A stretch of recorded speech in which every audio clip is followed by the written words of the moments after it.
They thought they were dealing with just another stubborn old fisherman in Port Haven, a quiet man who kept to himself, mending nets and bringing in the daily catch from his weathered dock. The Black Ravagers motorcycle gang saw Henry Donovan's prime waterfront property as the perfect location for their smuggling operation.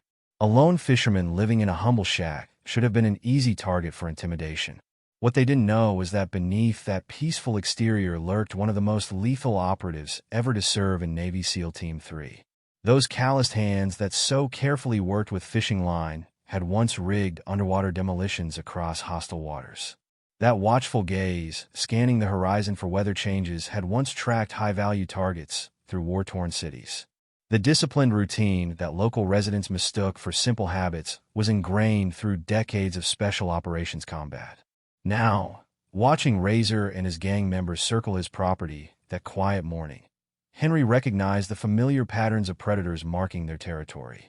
He could have walked away, sold the land like so many others who'd fallen victim to the Black Ravagers' expansion across the coast. Instead, he chose to make a stand, a decision that would transform his peaceful fishing dock into ground zero of a war against one of the region's most violent criminal organizations, and reveal to a small coastal town that sometimes the quietest among us carry the strongest steel. Before we dive deeper into this story, tell us in the comments where you're tuning in from today, and if this story touches you, make sure you're subscribed so you don't miss upcoming stories. The rhythmic sound of waves lapping against weathered wood pilings filled the pre-dawn air as Henry Donovan's eyes snapped open at exactly 4:30 a.m. No alarm clock needed. 2 decades of military discipline had permanently etched the timing into his body clock. He lay still for a moment, listening to the creaking of his modest seaside shack as it settled against the morning breeze. The small bedroom was Spartan, a single bed with precisely tucked corners, a wooden chest that hadn't been opened in years pushed against the far wall, and a window offering a perfect view of the harbor. The first hints of sunrise painted the horizon in subtle shades of purple and orange. Henry's movements were deliberate as he rose, each motion efficient and practiced. His weathered hands smoothed the bed sheets with military precision before he padded across the wooden floor to the kitchen. The coffee routine was next, always the same way, every morning. 3 scoops of dark roast grounds, water heated to just below boiling, for minutes to steep in the French press. While the coffee brewed, he stepped onto his small porch, inhaling deeply as he surveyed his domain. The shack wasn't much to look at, but its location was prime, perched on a small bluff overlooking a natural harbor, with the town of Port Haven spread out to the north and nothing but ocean to the south. His wooden fishing boat, the Sea's Grace, bobbed gently at his private dock below. The paint was fading, but like everything Henry owned, it was meticulously maintained. Back inside, he poured his coffee into a chipped navy mug, the insignia long since faded. His morning routine continued with practiced efficiency, checking his fishing nets for tears, cleaning his gear, preparing bait. Each task was completed with the same focused attention he'd once given to maintaining his diving equipment, though he tried not to think about those days. The sun was just cresting the horizon when Henry carried his gear down to the dock. His movements were fluid despite the weight, his posture straight despite his years. A few early rising seagulls watched hopefully as he loaded the Sea's Grace, but they knew from experience that this particular fisherman never wasted a scrap. Mr. Donovan, Mr. Donovan, the young voice carried across the morning air, and Henry's weather-lined face softened slightly as he turned to see Tommy Matthews racing down the dock, his school backpack bouncing against his back. "Shouldn't you be heading to school, young man?" Henry's voice was deep but gentle, carrying just a hint of amusement. Tommy skidded to a stop, his 12-year-old face flushed with excitement. "Mom says I have time before the bus comes. Can I help you load up?" "Please." Henry considered the boy for a moment. Tommy had started showing up at the dock 3 months ago, full of questions about fishing and the sea. There was something about his earnest curiosity that had worn down Henry's usual reserves. "All right then, but mind those nets. They took an hour to repair yesterday." Tommy beamed, carefully picking up a coil of rope. "How do you know where to find the fish, Mr. Donovan? Do they have special hiding places?" Henry secured a bucket of bait before responding. "The sea's got its patterns, Tommy. Just like people. You just need to learn to read them." He paused, checking the sky. "See those clouds to the east? They're telling us the fish will be running deeper today. How do the clouds know where the fish are? A slight smile tugged at Henry's lips. Everything's connected out here. The clouds affect the temperature affects the water affects the fish. Pay attention long enough, you start to see the connections. Were you always a fisherman? Tommy asked, his eyes bright with curiosity. Henry's expression closed slightly. That's enough questions for now. You'd better head to school. But the bus won't wait, son. Henry's tone was kind but firm. Tommy sighed but nodded. Can I come back after school? Watch you bring in the catch. If your mother says it's okay. Henry watched as the boy sprinted back up the dock, nearly colliding with Mrs. Peterson, who was walking her morning route along the harbor.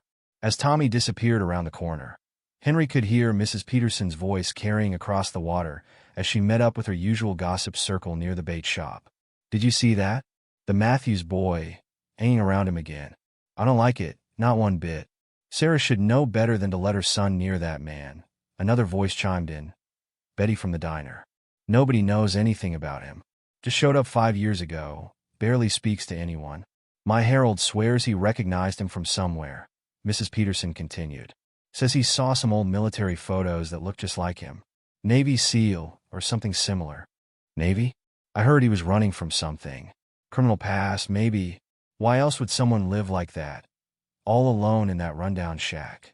Henry kept his face impassive as he started the boat's engine, but his hands tightened slightly on the wheel. The rumors had been circulating since he'd arrived, growing more elaborate with each passing year. He'd learned to ignore them, just as he'd learned to ignore the memories that sometimes threatened to surface in the quiet hours before dawn. The morning passed in its usual rhythm, checking his favorite spots, hauling in nets, sorting through the catch. The sea was generous today, the hold slowly filling with cod and flounder. This was why he'd chosen this life, this place. Out here, everything made sense. The rules were simple. Respect the sea, work hard, keep to yourself. It was nearly noon when the first rumble of motorcycles shattered the harbor's usual peace. Henry was hauling in his last net when he heard them, the deep, aggressive roar of multiple engines, growing louder as they approached the harbor. He looked up to see a group of motorcycles rolling down the main street, their riders clad in black leather decorated with patches showing a skeletal raven. The leader was easy to spot, a tall man with a shaved head and a beard streaked with gray, his leather vest showing more patches than the others. Behind him rode a leaner man with a snake tattoo curling up his neck, his eyes constantly scanning their surroundings. The rest of the gang followed in a loose formation, their presence causing pedestrians to hurry inside nearby shops. Henry continued his work, but his movements became more measured, his attention split between his task and the newcomers. He watched through his peripheral vision as the gang parked their bikes outside the harbor cafe, the leader and his lieutenant swaggering inside while the others lounged against their machines, intimidating anyone who walked too close. Inside the cafe, he could see through the windows as the leader leaned over the counter, speaking to Joe Miller, the owner. Joe's face had gone pale, his hands shaking slightly as he nodded repeatedly. The leader smiled, but it wasn't a pleasant expression. Henry finished securing his catch and began cleaning his deck, all while maintaining his awareness of the situation developing in the town. He'd seen this type before, predators looking for easy prey, testing the waters before making their move. The town's small police force was undermanned and overwhelmed. They'd be no match for organized trouble like this. It was mid-afternoon when he noticed two of the bikers walking along the dock, studying his property with obvious interest. They weren't bothering to be subtle about it, pointing at his shack and the natural harbor it overlooked. Henry continued his work, but his muscles tensed slightly, preparing for what he suspected was coming. He didn't have to wait long. Heavy boots thumped on the dock as the gang's leader approached, his lieutenant trailing slightly behind. Up close, the leader was even more imposing, well over 6 feet tall, with muscles earned through violence rather than honest work. A jagged scar ran from his left ear to his jaw, and his eyes were the flat, dead color of sharks. "Nice setup you've got here, old-timer," the leader said, his voice carrying a hint of mockery. "Name's Razor. This here's Viper." He jerked his thumb toward his companion. Henry straightened slowly, fixing them with a steady gaze, but remaining silent. Razor's smile widened. showing teeth that were too white and perfect for his rough appearance. "Not much for conversation, are you?" "That's fine. I'll keep it simple. We're looking to expand our business interests in this area. Your property would be perfect for our needs. Name your price." "This place isn't for sale." Henry's voice was quiet but firm. Razor's smile didn't waver, but his eyes hardened. "Everything's for sale, old man. Just depends on the price. Let's say 50,000? That's generous for a dump like this." "I said it's not for sale." Henry turned back to his work, dismissing them. Viper shifted uneasily, but Razor stepped closer, his bulk casting a shadow over Henry. "Listen here, you stubborn old fool. I'm trying to be nice about this. That's a one-time offer. You don't want to see what happens when I stop being nice." Henry looked up again, meeting Razor's gaze directly. Something in his eyes, something hard and cold and absolutely unflinching, caused Razor to take an involuntary step back. For a moment, the gang leader's confident facade cracked, revealing a flicker of uncertainty. The moment passed quickly, and Razor's face twisted into a snarl. "You're making a big mistake, old man. Nobody says no to the Black Ravagers. Nobody. I believe I just did." Henry's voice remained calm, but there was steel beneath the words. Razor spat on the dock. "Have it your way. But remember, I gave you a chance to do this the easy way." He turned and stalked away, Viper following in his wake. Henry watched them go, noting how Viper glanced back at him several times, a troubled expression on his face. The lieutenant had noticed something his boss hadn't, or hadn't wanted to acknowledge. The way the bold man moved, his stance, the look in his eyes. These weren't the attributes of a simple fisherman. The rest of the afternoon passed without incident, but Henry could feel the tension in the air. The town had gone quiet, people hurrying about their business and avoiding eye contact with the bikers who continued to patrol the streets. He made his final run later than usual, waiting until the sun was setting before bringing in his last catch of the day. The harbor was painted in shades of gold and crimson as he secured the sea's grace for the night. The motorcycles had gone quiet, but he knew better than to think the Black Ravagers had given up. This was just the beginning. Walking up to his shack in the growing darkness, Henry spotted the note immediately, a piece of paper nailed to his door with a hunting knife. The message was simple: last chance. Leave now or burn. Removing the knife with a practiced motion, Henry entered his shack and turned on the lights. Moving to the window, he could see that the ropes securing his boat had been slashed, the sea's grace now held in place only by its remaining moorings. "Not again," he muttered, his voice carrying a weight of resignation that suggested this wasn't the first time he'd faced such challenges. But there was something else in his tone, not fear, but rather a kind of tired acceptance, like a man who had hoped to avoid a fight but knew exactly how to handle one when it came. He moved through his evening routine with the same precision as always, but his senses remained alert, noting every unusual sound, every shifting shadow. As he prepared for bed, he paused at the wooden chest against the wall, his hand hovering over its locked lid for a moment before dropping away. Not yet, he thought, but soon.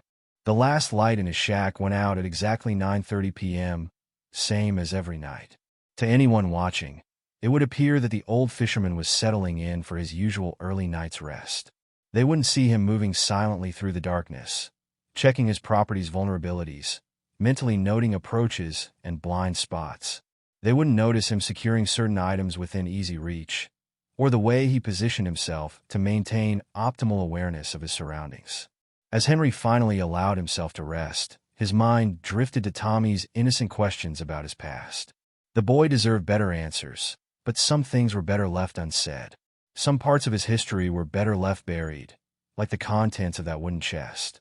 But as the sound of distant motorcycles echoed through the night, Henry knew his peaceful facade was about to be stripped away. The quiet fisherman act had served him well these past 5 years, helping him find a measure of peace after everything he'd seen and done.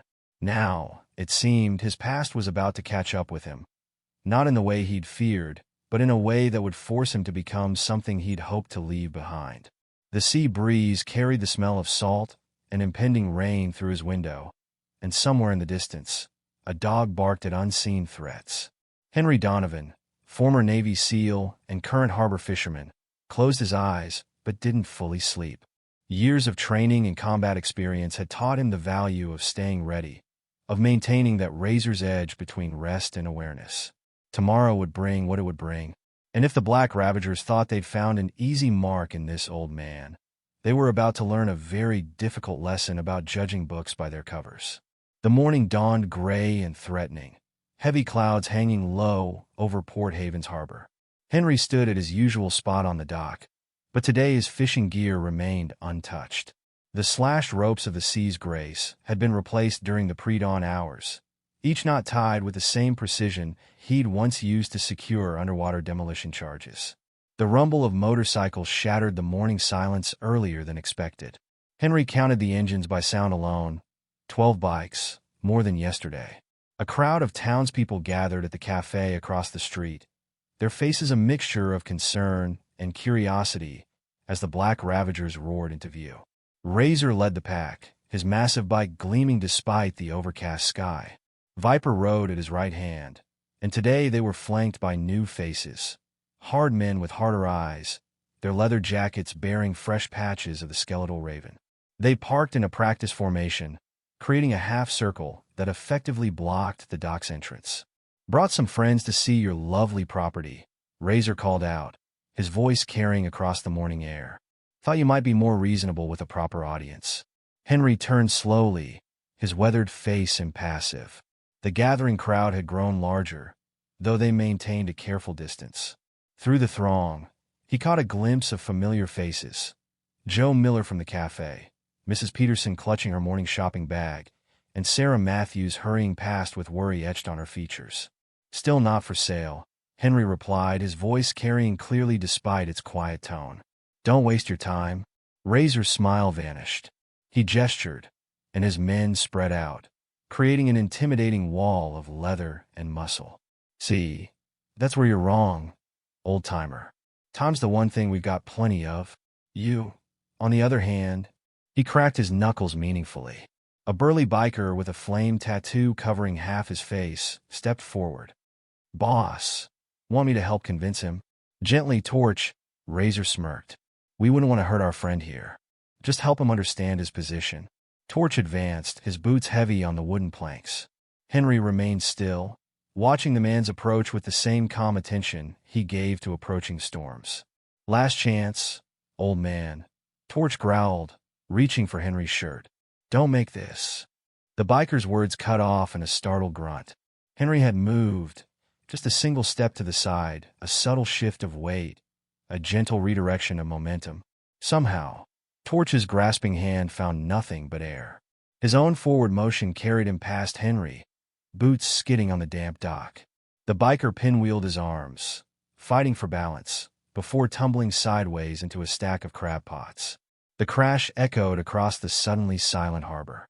From his hiding place behind a bait shop barrel, Tommy Matthews stifled a gasp of amazement. His mom would kill him if she knew he'd snuck away instead of heading to school, but he couldn't miss this. There was something about Mr. Donovan today, something different in the way he stood, the way he moved. Torch struggled to his feet, face red with embarrassment and rage. "You're dead, old man.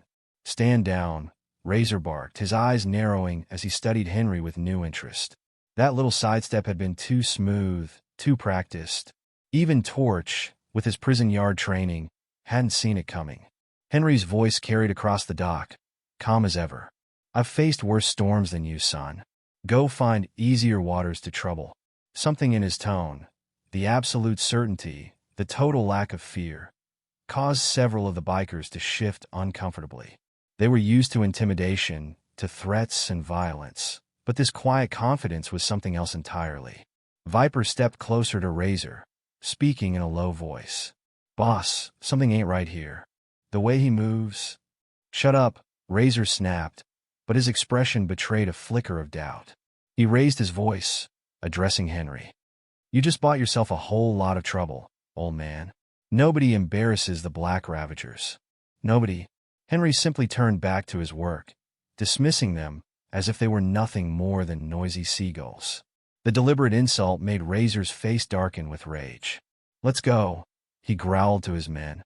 "We'll deal with this later." The bikes roared to life, their thunder drowning out the whispers of the watching crowd. As they pulled away, Razor turned for one last look at the quiet fisherman. The morning's gray light caught Henry's profile, and for a moment, Razor could have sworn he saw something familiar in that stance, something that tickled a memory of news reports about military operations, about elite warriors who move through water like sharks. The thought unsettled him more than he cared to admit. As the last motorcycle rounded the corner, Henry finally allowed his shoulders to relax slightly.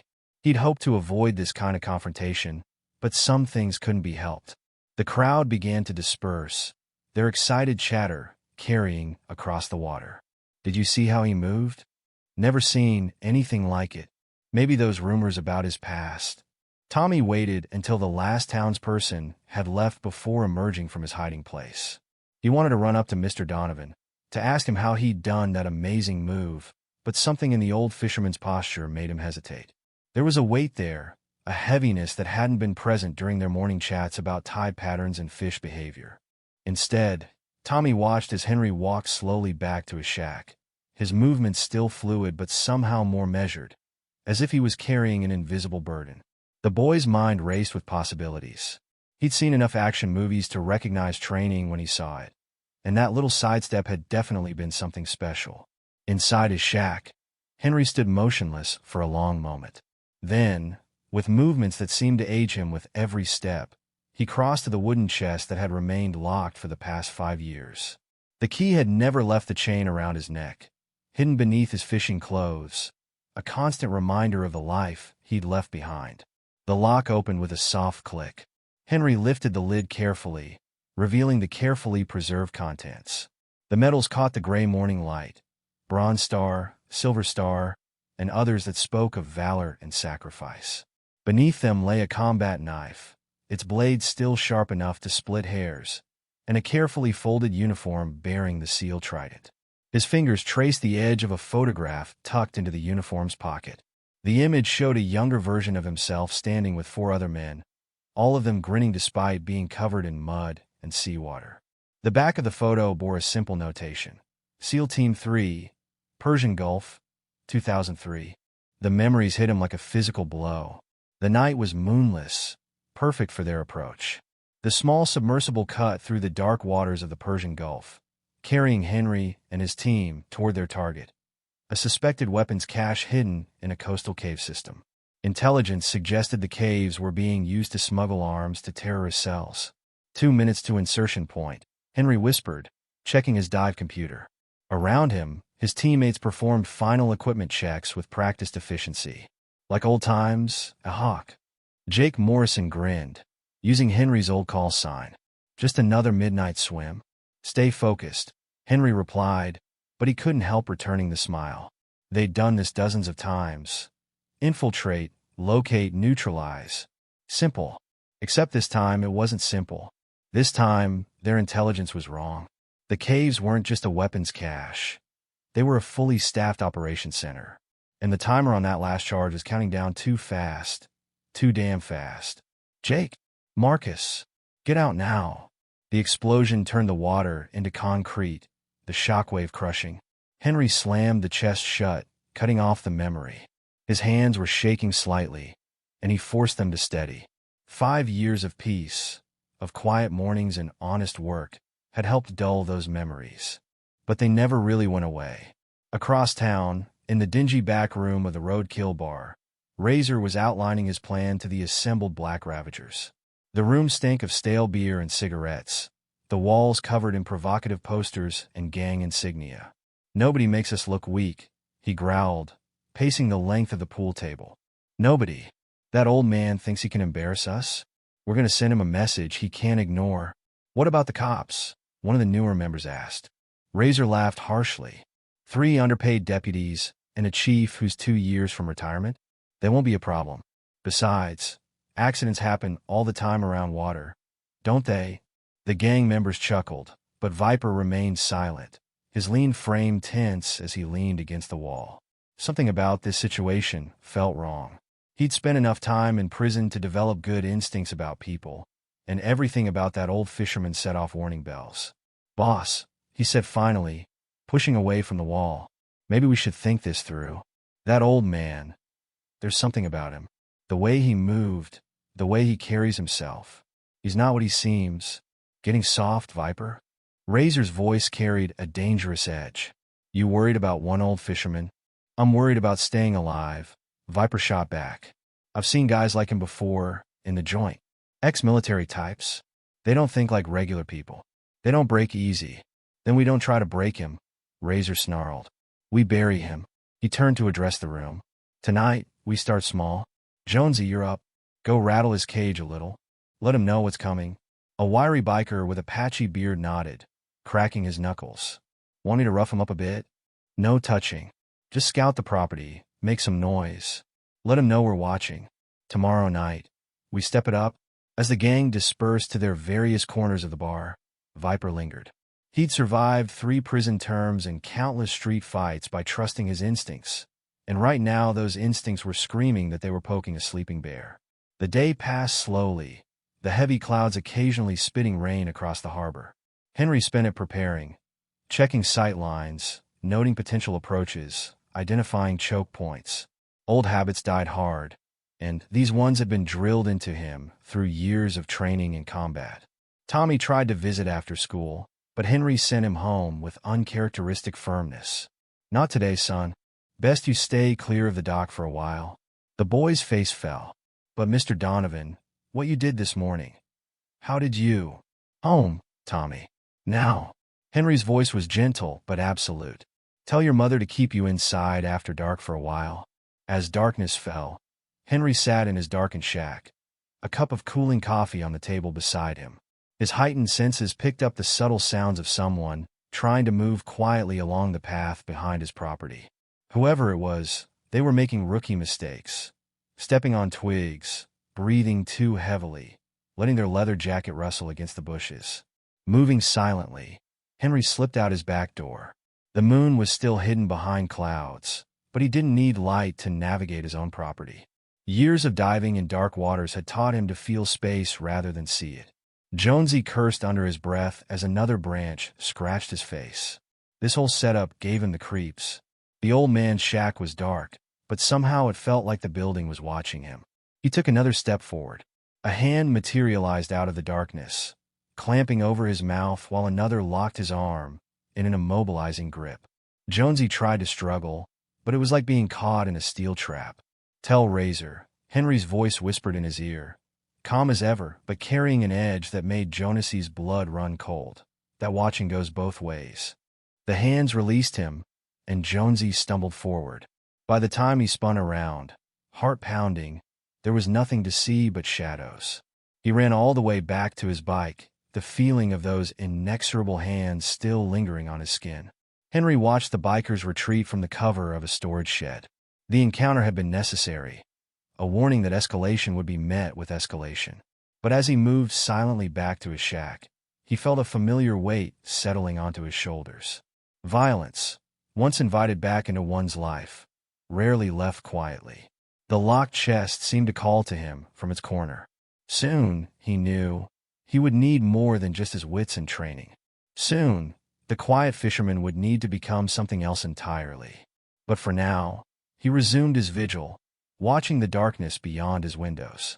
The night was still young, and storms, both natural and man-made, were gathering on the horizon. The night air carried a sharp chill as Henry moved silently through the shadows of his property. Another of Razor's men had made the mistake of trying to sneak around. This one slightly more competent than Jonesy, but still obvious to Henry's trained senses. The biker was dressed all in black, attempting to blend with the darkness between the storage sheds, but his heavy breathing might as well have been a spotlight. Henry ghosted behind him, years of special operations experience evident in every soundless step. The biker, a muscular man with a snake tattoo coiling up his neck, was focused on the lit window of Henry's shack, unaware that he was being stalked. The strike came without warning. One moment the biker was creeping forward, the next he was pinned against the rough wooden wall of the shed, a forearm pressed against his throat with just enough pressure to communicate the threat without cutting off his air. Tell Razor I'm not afraid of him, Henry whispered, his voice carrying the same calm certainty it held when discussing weather patterns. The biker's eyes widened in the darkness, recognition and fear mixing in his expression. You're supposed to be inside, he choked out. And you're supposed to be smarter than this. Henry increased the pressure slightly. I've dealt with professionals. You're just playing at being dangerous. The moment Henry released him, the biker scrambled away, nearly tripping over his own feet in his haste to escape. The sound of a motorcycle engine roaring to life moments later brought a grim smile to Henry's face. Standing in the darkness, the encounter triggered a cascade of memories he'd been trying to suppress. Naval Special Warfare Training Center, Coronado, 1998. The summer sun beat down mercilessly as Henry Donovan, 22 years old and full of determination, stood at attention with 30 other BUD/S candidates. Their instructor, Chief Peterson, paced before them like a predator, sizing up prey. You think you're tough? Peterson barked. You think you're special? Look to your left. Look to your right. 2/3 of you won't make it through Hell Week. Half of those who do won't graduate. Henry didn't look. He kept his eyes forward, body rigid despite the exhaustion seeping into his bones. They were 3 weeks in a first phase, and already their class had been cut nearly in half. Hit the surf. Peterson's command sent them sprinting toward the ocean, their boots kicking up sand. Roll! The cold Pacific water shocked Henry's system as he dropped and rolled in the surf, coating himself in sand. His muscles screamed in protest. They'd been at this for hours, running, swimming, doing endless push-ups and flutter kicks. Donovan! Peterson's voice cut through the crash of waves. Leaders don't quit. Show your team how it's done. Henry pushed himself up, salt water streaming from his uniform. Without hesitation, he started calling cadence, leading his fellow candidates in another set of exercises. His voice remained strong even as his body trembled with fatigue.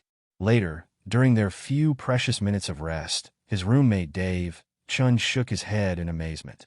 How do you do it, man? You never seem to break. Henry managed a tired smile. My dad used to say, pain is just weakness leaving the body. Besides, the mission is what matters. Everything else is just noise. The memory faded as Henry made his way back to his shack. Those early days of training had forged him into something beyond an ordinary sailor, teaching him to push past normal human limits. The scars on his body, from training accidents, combat missions, and that final devastating operation, were a roadmap of lessons learned through blood and sacrifice. The next morning brought Tommy back to the dock, his young face full of questions as he watched Henry methodically checking his fishing gear. Mr. Donovan? The boy's voice carried a note of hesitation. Why didn't you fight those bikers yesterday? I saw what you did to that big one with the tattoo. You could have beaten them all up, couldn't you? Henry continued his work for a moment before answering. Sometimes patience wins wars, not fists, Tommy. Violence should always be the last resort, not the first impulse. But they're bad guys. They're trying to hurt you. Henry turned to face the boy, and Tommy took a small step back at the look in the old fisherman's eyes. There was something there, something deep and painful that belied his calm exterior.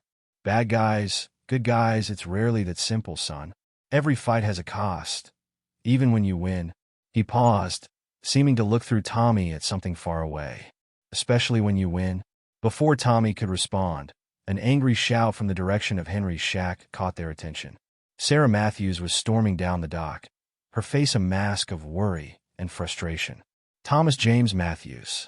What did I tell you about coming down here? Get to school this instant. But Mom. Now, young man. Tommy slouched away, shooting one last curious glance at Henry. Sarah watched her son go before turning to face the fisherman, her expression softening slightly. I'm sorry about Tommy. He's just fascinated by you. Especially after yesterday. She hesitated, then gestured at Henry's shack. But you should see what those animals did. Henry followed her gaze. The morning light revealed crude threats spray-painted across his walls in angry red letters. Dead man walking and leave or burn stood out in dripping characters. Let me help you clean this up, Sarah offered, watching Henry's face for any reaction. The whole town's talking about how you stood up to them. We shouldn't let you face this alone. Henry was already moving toward his shed to retrieve cleaning supplies. I appreciate the offer, but this is my problem to handle. Those scars on your arms, Sarah said suddenly, causing Henry to pause. They're not from fishing accidents, are they? I've seen similar marks on my brother. He served in Afghanistan. Henry began scrubbing at the paint, his movements precise and economical. The sea is the only thing that listens to me now, Mrs. Matthews. Best to keep it that way. Sarah, please. She stepped closer, lowering her voice. Listen, I know you're trying to protect Tommy by keeping him away, but he needs someone to look up to. Since his father died, then he needs to look elsewhere. Henry cut her off, though his tone remained gentle. I'm not a role model, Sarah. I'm just a fisherman trying to live quietly. Miles away, in the cluttered office behind the roadkill bar, Razor slammed his fist on his desk. What do you mean he was waiting for you? He was supposed to be inside. The biker with the snake tattoo shifted uncomfortably. It was like he knew I was coming. Move like a ghost, boss. 1 second I was alone, the next, you're supposed to be one of our best, Snake. Razor's face was red with fury. And you let one old man spook you. Boss, Viper spoke up from his corner. I try to tell you. The way he moves, the way he handles himself. He's military. Special forces, maybe. We should. Should what? Razor rounded on his lieutenant. Back down? Let one man make the Black Ravagers look weak? We got a reputation to maintain. We've also got business to protect, Viper pressed.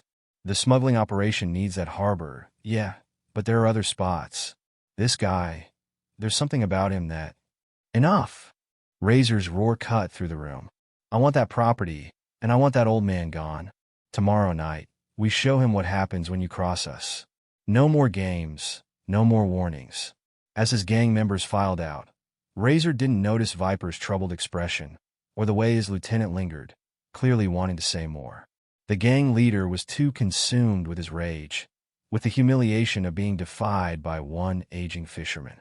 In his shack, Henry finished cleaning the last of the spray paint just as another memory swept over him. Persian Gulf, 2005. The night vision gave everything a ghostly green tinge as Henry led his team through the underground complex.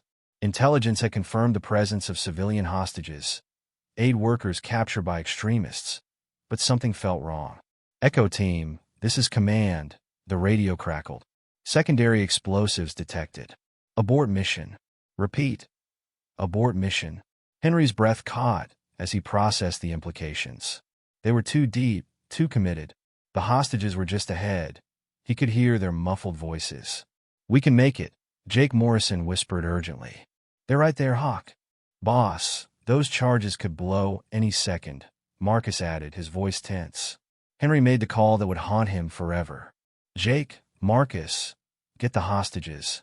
Rest of you, fall back to extraction point. Move. The next few minutes were a blur of action, gunfire, shouts, the sound of charges being armed. They'd gotten the hostages out, passed them back through the tunnels to safety. But when the first explosion hit, collapsing the main passage, Jake, Marcus, report. Only static answered. The secondary explosion turned the underground complex into a tomb. Henry's hands trembled slightly as he put away the cleaning supplies. The guilt never really faded, the knowledge that his decision had saved 12 civilian lives but cost him his 2 closest friends. The medals they'd given him afterward meant nothing compared to that loss. Moving with renewed purpose, Henry began his preparations. He retrieved hidden caches of equipment from various spots around his property, survival gear, communications equipment, and tools that no ordinary fisherman would possess. The locked chest in his bedroom yielded more specialized items, military-grade zip ties, infrared sensors, and other implements of his former trade. As he worked, his mind continued to drift between past and present. The faces of his lost teammates seemed to watch him from the shadows, and he could almost hear Jake's voice. Once a SEAL, always a SEAL, brother. Henry moved through his property with the methodical precision of a man planning for war, setting up subtle defensive measures that would give him every advantage when Razor made his move.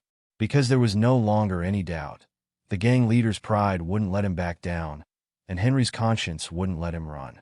The quiet fisherman was preparing to become something else entirely, something he'd hoped to leave behind. But as he secured the last of his preparations, Henry felt an odd sense of peace. He'd spent 5 years trying to forget who he was, trying to find redemption in the simple life of a fisherman. Perhaps it was time to stop running from his past and use it instead, not for violence or revenge, but to protect this town that had given him a chance at peace. This time, he wouldn't be fighting for some distant military objective. This time, he'd be fighting for home. The sun was setting over the harbor as Henry finished his work, casting long shadows across the water. Tomorrow would bring what it would bring, but he would be ready. The time for patience was running out, and the warrior he'd tried so hard to bury was rising to the surface once again. In the growing darkness, Henry allowed himself a grim smile. Razor and his gang thought they were hunting an old fisherman, but they were about to learn a harsh lesson about appearances. They weren't the predators in this situation. They were the prey, and they had no idea what they'd awakened. Port Haven's morning market was in full swing when the first rumble of motorcycles echoed off the harbor's weathered buildings. Shoppers froze, their faces turning toward the sound like prey sensing an approaching predator. The rumble grew louder, multiplied, became a thunder that shook the windows of the seafront shops. Henry stood at his usual spot on the dock, methodically mending a net that had torn during yesterday's catch. He didn't look up as the bikes appeared, but his fingers paused in their work, sensing the shift in the air. This time, Razor had brought an army.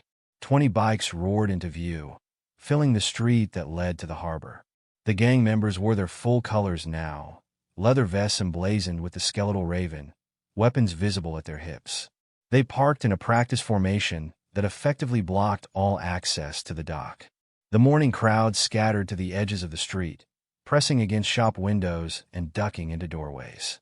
But they didn't leave. Morbid curiosity kept them watching, wondering what would happen next in this strange confrontation between the quiet fisherman and the violent gang. Razor dismounted his bike with theatrical slowness, his massive frame casting a long shadow in the morning sun. His face bore a cruel smile as he surveyed the gathered crowd.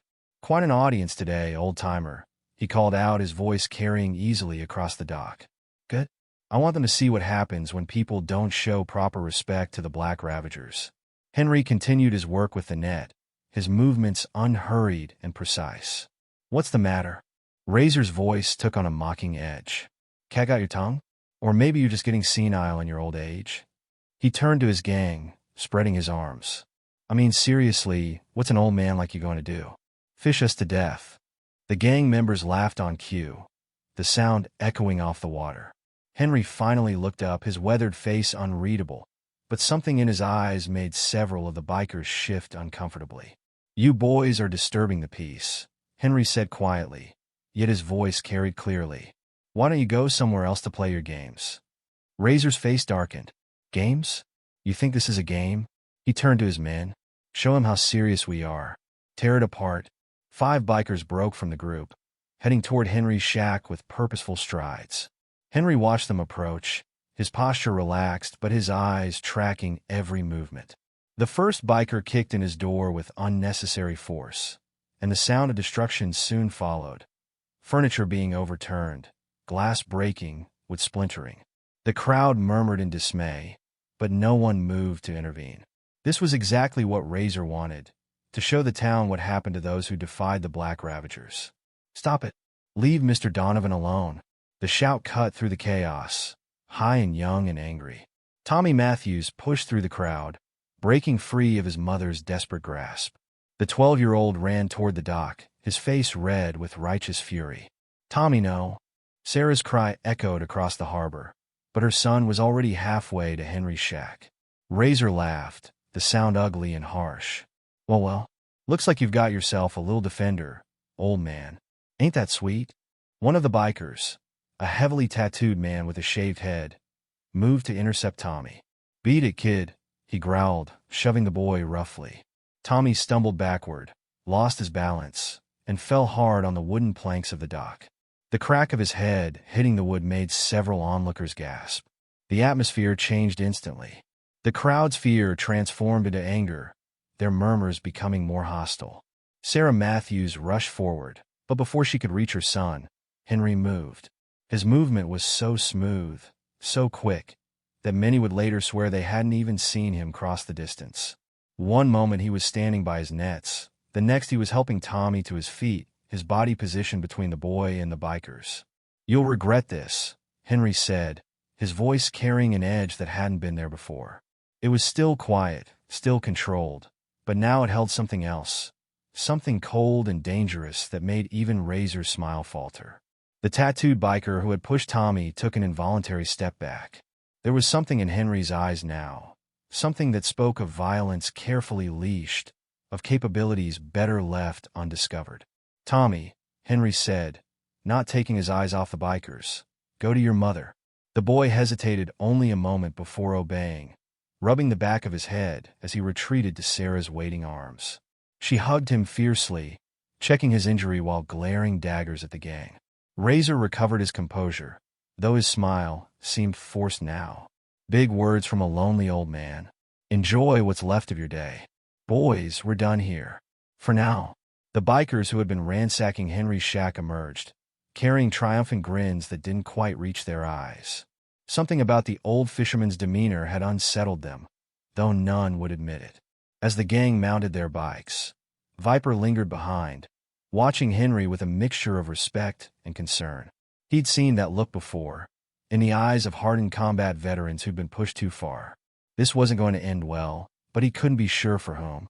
The bikes roared away, leaving behind a wake of tension and destroyed property. The crowd began to disperse, many shooting sympathetic looks toward Henry. Sarah approached him, still holding Tommy close. "I'm so sorry," she began, but Henry cut her off with a gentle gesture. "Take care of your boy," he said simply. "And Sarah? Keep him home tonight?" Something in his tone made her nod without argument.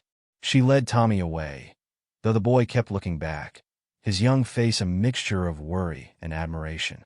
As the sun set, Henry surveyed the damage to his property. The inside of his shack had been thoroughly trashed, furniture overturned, dishes broken, windows shattered. Outside, his boat hadn't been spared either. The Sea's Grace had been vandalized, its hull scratched with crude messages, its equipment scattered across the dock. He worked methodically in the growing darkness, cleaning what he could, repairing what was salvageable. Each broken item was assessed with military precision. Keep, repair, or discard. The work helped focus his mind, kept the anger controlled and cold rather than hot and dangerous. The sound of footsteps on wood made him pause. They were trying to be quiet, light, careful steps that spoke of someone trying not to be noticed. But to Henry's trained ears, they might as well have been marching with a drum. "You should be in bed, Tommy," he said without turning around. A sharp intake of breath revealed the boy's surprise at being detected. "How did you know it was me?" "The same way I know you've been watching me for the past 10 minutes from behind the bait shop." Now Henry did turn, fixing the boy with a steady gaze. "Your mother know you're here?" Tommy shuffled his feet, guilt written across his face. I snuck out. I wanted to make sure you were okay." And he hesitated, then rushed on. "I saw you earlier, in the woods behind your house. You were training, weren't you? Like a soldier." Henry's expression didn't change, but something flickered in his eyes. He'd been careless, letting himself be observed during his morning exercises. The habits of a lifetime were hard to break, and with tension mounting, he'd found himself returning to the rigorous training routine that had kept him alive through countless missions. "You shouldn't be here," he said finally. "It's not safe." "Then teach me," Tommy burst out. "Teach me to defend myself, like you can. I'm tired of being scared of guys like that." Henry was quiet for a long moment, studying the boy's determined face.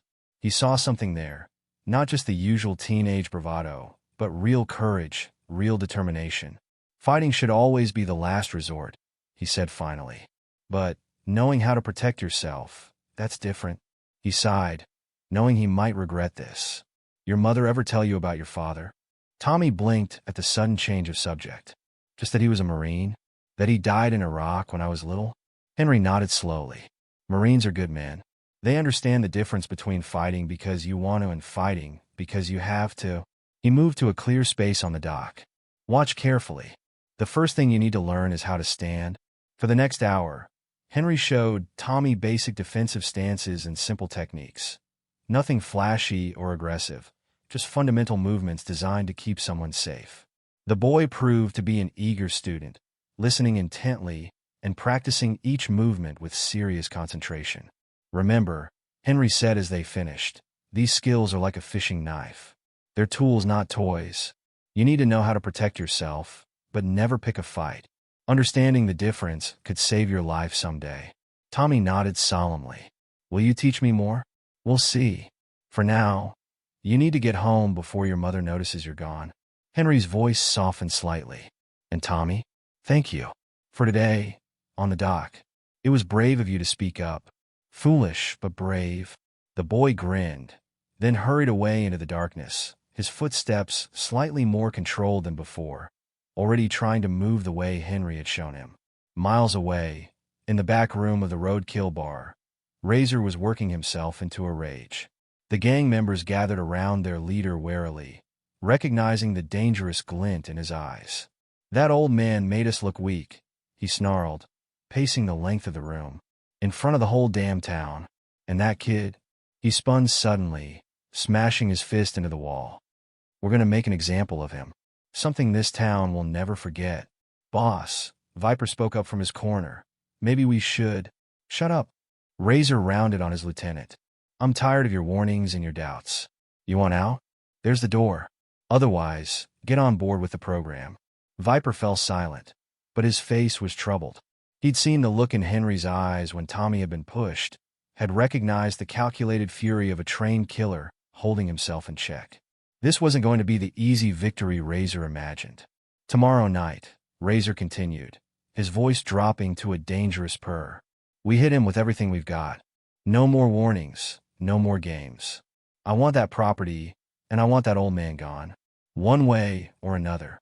The gang members nodded, their faces eager for violence, but a few of the more experienced ones exchanged uneasy glances. They'd seen enough fights to know when something felt wrong, and everything about this situation was setting off warning bells. As the meeting broke up, Viper lingered behind, staring at the map of the harbor Razor had pinned to the wall.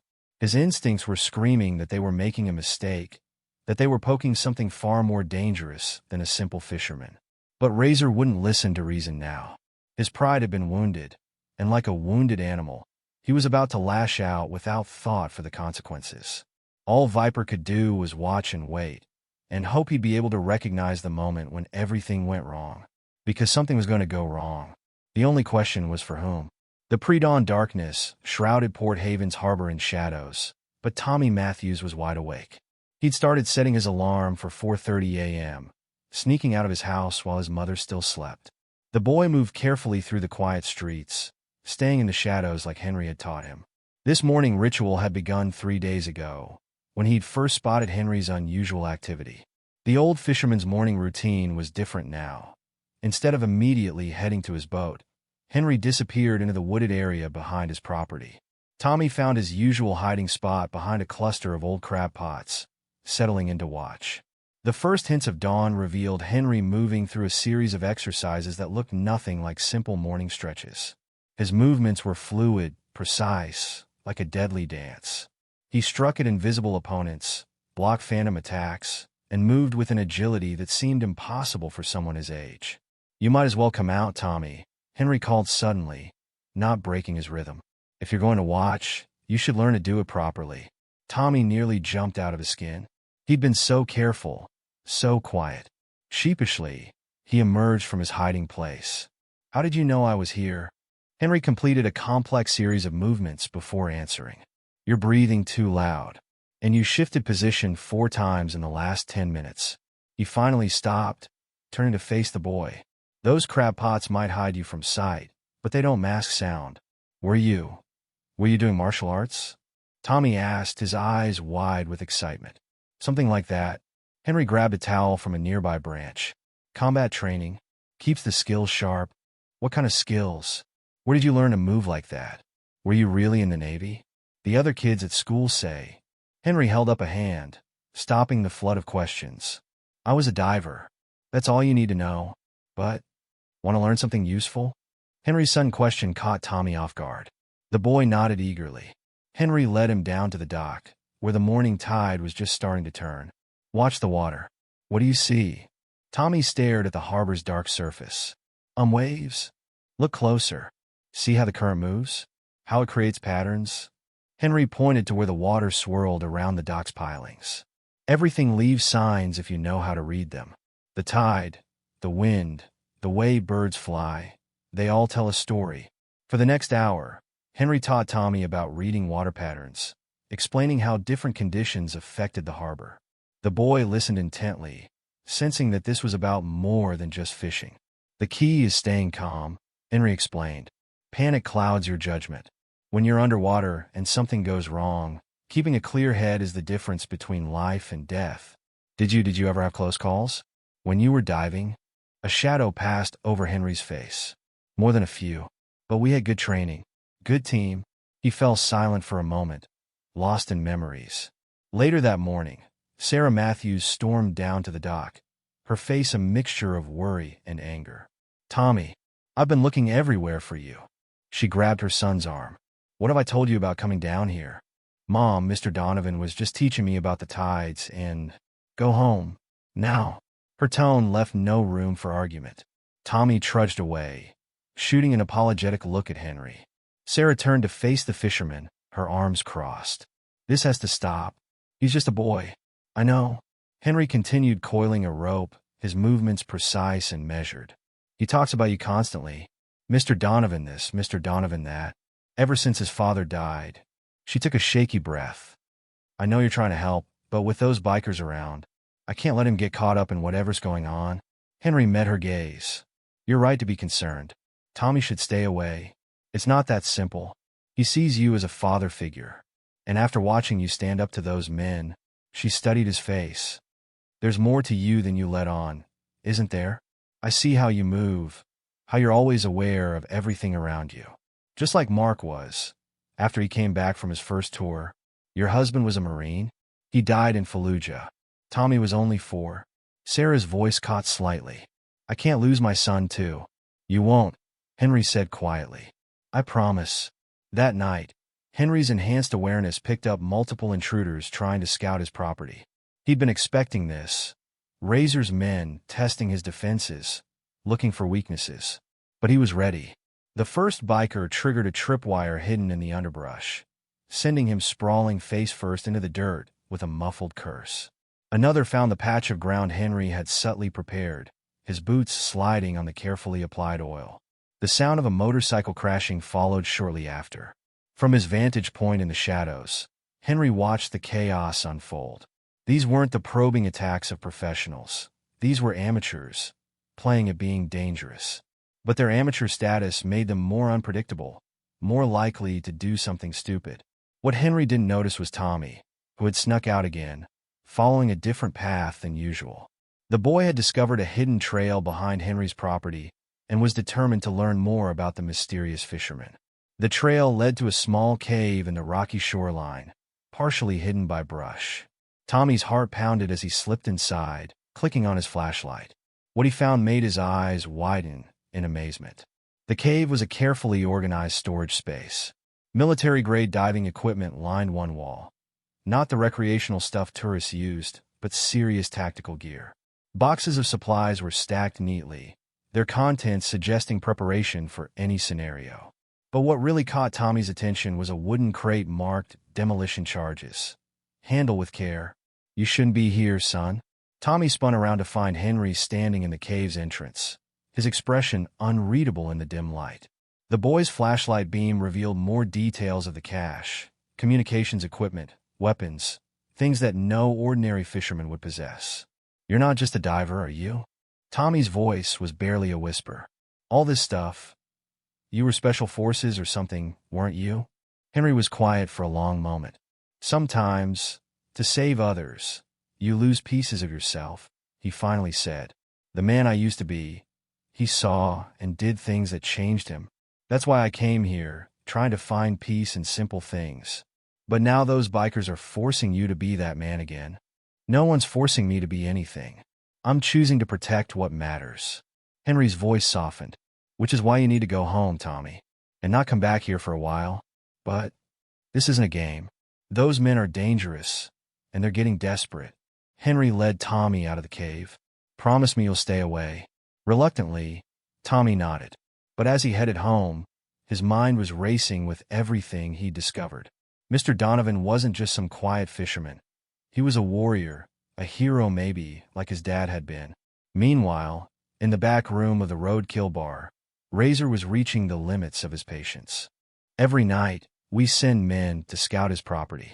Every night, they come back looking like idiots. He slammed his fist on the table. The old man's making fools of us. Maybe we're going about this wrong, Snake suggested, nursing a bruised ego and scraped face from his encounter with the tripwire. Direct confrontation isn't working. Razor's eyes narrowed thoughtfully. You're right. We need leverage. He turned to where Viper stood quietly in the corner. The boy. And his mother. That's his weak spot. Viper shifted uncomfortably. Boss, involving kids. That's crossing a line. The line got crossed when he embarrassed us in front of the whole town. Razor snarled. Tomorrow night, we grab them both. Let's see how tough the old man is when we've got something he cares about. After the others had left, Viper lingered, studying a photograph on the wall, a younger version of himself in marine dress blues. His conscience warred with his loyalty to the gang, but watching Razor's growing obsession with breaking Henry had him worried. This wasn't about business anymore, it was about ego, and that always led to mistakes.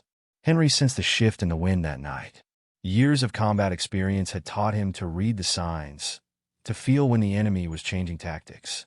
He began preparing in earnest, transforming his property into a defensive position that would make his old SEAL instructors proud. Fishing line became trip sensors, carefully positioned to warn of approaching threats. His diving gear was redistributed to strategic caches. The cave entrance was concealed with additional camouflage. Every approach to his property was mapped and prepared, with multiple fallback positions identified. But his greatest concern wasn't for himself. He'd seen the way Razor's men had been watching Tommy and Sarah, noted their increased presence near the Matthews house. The gang was getting desperate, and desperate men did desperate things. As he worked through the night, Henry's mind drifted to his old team, to missions where they protected civilians from similar threats. He'd sworn never to return to that life, but sometimes the past didn't give you a choice. Sometimes it caught up with you, forcing you to remember skills you'd tried to forget. The harbor's dark waters reflected the moon's light as Henry completed his preparations. Tomorrow would bring what it would bring, but he would be ready. The quiet fisherman was gone now, replaced by something else, something that Razor and his gang were about to discover the hard way. The afternoon sun cast long shadows across Port Haven streets as Tommy walked home from Henry's shack. Despite the old fisherman's warnings to stay away, the boy couldn't resist visiting, especially after discovering the hidden cache of military equipment. His mind was still racing with questions about Henry's mysterious past. The street was unusually quiet. Most of the shops had already closed, their owners increasingly wary of staying open late with the Black Ravagers around. Tommy kicked at a loose stone, lost in thoughts about what he'd seen in the cave. He didn't hear the motorcycles until it was too late. The bikes appeared from two directions, cutting off his escape routes. Tommy turned to run, but strong hands grabbed him from behind. A leather-gloved hand clamped over his mouth, muffling his shout. "Easy now, kid." Razor's voice carried a cruel amusement. "We're just going to have a little chat about your friend, the fisherman." Tommy struggled, remembering the defensive moves Henry had taught him. But these weren't schoolyard bullies. These were grown men who dealt in violence. They lifted him easily, carrying him to a waiting van. "Leave the note," Razor commanded, watching as Snake pinned a piece of paper to Henry's door with a hunting knife. The message was simple but effective. Property deed for the boy. Midnight at the old Carson warehouse. Come alone or he dies. The sun was setting when Henry returned from checking his defensive preparations. He spotted the note immediately, his trained eyes noting details others might miss. The angle of the knife, the fresh tire tracks in the dirt, the subtle signs of a struggle in the street. His calm demeanor changed in an instant. The quiet fisherman vanished, replaced by something harder, colder. His eyes took on the flat, focused look of a predator as memories of another time, another place, surfaced. Somewhere in the Persian Gulf, 2004. 3 hostages confirmed. The radio crackled in Henry's ear. Local militia holding them in the compound's basement. Heavily armed, at least 15 tangos. Henry signaled to his team, their black-clad figures moving like shadows through the desert night. They'd done this before, the careful approach, the synchronized breach, the controlled violence of close-quarters combat. "Remember," he whispered, speed and surprise. "We move as one. These folks have been captive for 2 weeks. They're counting on us." The operation had gone perfectly. His team had flowing through the compound like water, neutralizing threats with surgical precision. The hostages had walked out under their own power, tearfully grateful. Henry pushed the memory aside, focusing on the present. The skills from those days would serve him now, but this situation was different. This was personal. Moving with silent efficiency, he began gathering intelligence. The shadows were his allies as he ghosted through town, listening to conversations, tracking motorcycle movements. The Black Ravagers weren't professionals. They leaked information with every casual word, every predictable pattern. In the abandoned Carson warehouse at the edge of town, Tommy sat tied to a chair, trying to control his fear. The ropes were tight, but he remembered what Henry had taught him about staying calm under pressure. "Your old man ain't so tough now, is he?" One of the bikers laughed, taking a swig from a beer bottle. "He's not my old man," Tommy shot back, his voice steady despite his racing heart. "But he's going to make you regret this." Razor backhanded him, not hard enough to do real damage, but enough to sting. "Brave words, kid. Let's see how brave you are when we're done with your fishing friend." "Boss," Viper spoke up from his position by the window, "this is wrong. Using a kid as leverage." "Shut up." Razor rounded on his lieutenant. "You're getting soft. The old man humiliated us. Now he pays." Tommy watched this exchange carefully, noting the tension between the two men. Henry had taught him about observation. Sometimes the most important things are what's not being said. Meanwhile, Henry was preparing his property with mechanical precision. His shack became a maze of subtle triggers and distractions. Tripwires connected to falling equipment, pressure plates that would drop nets, carefully positioned lights that would blind anyone entering with violence in mind. The Sea's Grace received similar treatment. Henry rigged the boat with non-lethal, but highly effective surprises for unwanted visitors. His old combat knife, freshly sharpened, went into a custom sheath at his back. The harpoon gun, modified with military-grade components, was loaded and ready. "Henry, please." Sarah Matthews' desperate voice carried across the darkening harbor. She ran down the dock, her face streaked with tears. "Tommy's missing. I've called everyone, checked everywhere. The police are useless. They say they need to wait 24 hours. But I know something's wrong." Henry met her panicked gaze steadily. "I know where he is." "What? How?" "We have to call the police. We have to." "The police can't handle this." Henry cut her off gently. "I can't." Sarah stared at him, really looking at him perhaps for the first time. She saw past the fisherman's weathered exterior to something else. Something hard and dangerous and absolutely capable. "Who are you?" she whispered. "Someone who's going to bring your son home." Henry's voice carried absolute certainty. "But I need you to trust me. Go home, Sarah. Lock your doors. Whatever you hear tonight, stay inside. But trust me." The night deepened as Henry made his final preparations. The gang's deadline approached, but he would not be rushing in blindly. Years of experience had taught him the value of patience, of careful planning. His phone rang, an unknown number. "Listen carefully, old man." Razor's voice dripped with satisfaction. "Midnight, Carson warehouse. Bring the signed property deed. Come alone, or the kid gets hurt. No cops, no tricks. I'll be there." Henry's response was calm, measured. "And just so you know, we're serious." There was a shuffle. Then Tommy's voice came through, pain evident in his tone. "Mr. Donovan, don't." The line went dead. Henry stood motionless for a long moment, his face betraying nothing. But inside, something had shifted. The part of him that had lived in peace these past 5 years was receding, replaced by the warrior he'd once been. He moved to the hidden cave, retrieving specific pieces of equipment he'd hoped never to use again. Each item was checked with practiced efficiency: combat webbing, tactical lights, communication gear that no civilian should possess. The weapons were last. Not his old military hardware. That would be too obvious, too easily traced. Instead, he selected tools that would look natural for a fisherman to possess. but in trained hands could be devastatingly effective. The modified harpoon gun went across his back. The combat knife, its blade darkened to prevent reflection, rode in its sheath.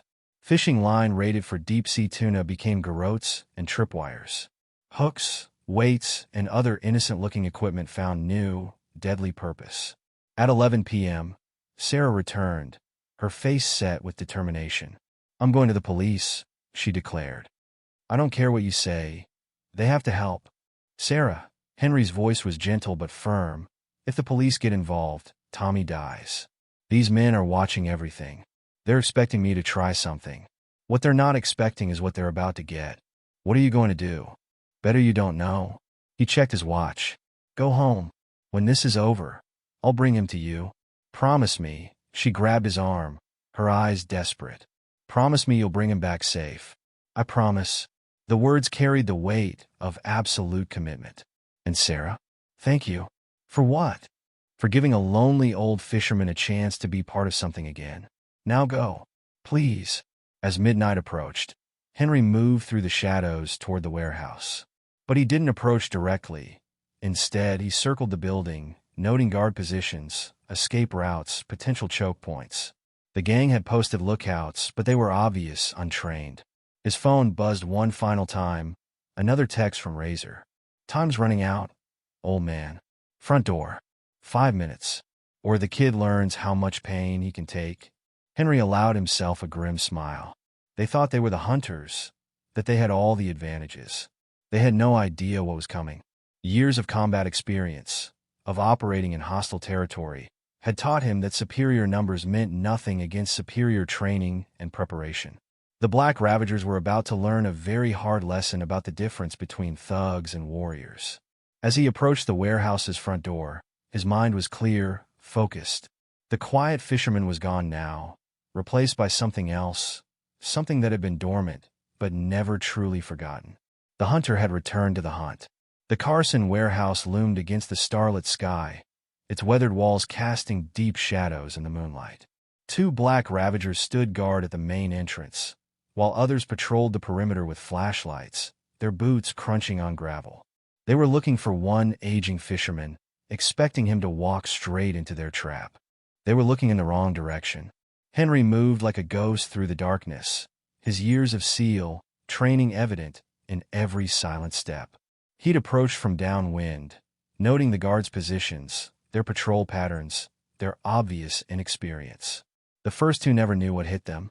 The patrolling biker rounded the corner, his flashlight beam sweeping carelessly. Henry waited until the light passed, then struck. One hand clamped over the man's mouth while the other applied precise pressure to the carotid artery. The biker slumped silently, and Henry eased him to the ground, retrieving the man's radio before zip-tying his hands and feet. "Charlie, report in." The radio crackled. "Charlie, do you copy?" Inside the warehouse, Razor paced impatiently, checking his watch. "Where the hell is Charlie?" "Maybe he's taking a leak," Snake suggested, but his voice carried a note of uncertainty. "Dave, go check on him," Razor ordered another gang member. "And somebody find out why Pete and Mike aren't answering at the front door." Dave headed for the exit, his hand resting nervously on his knife handle. He never made it.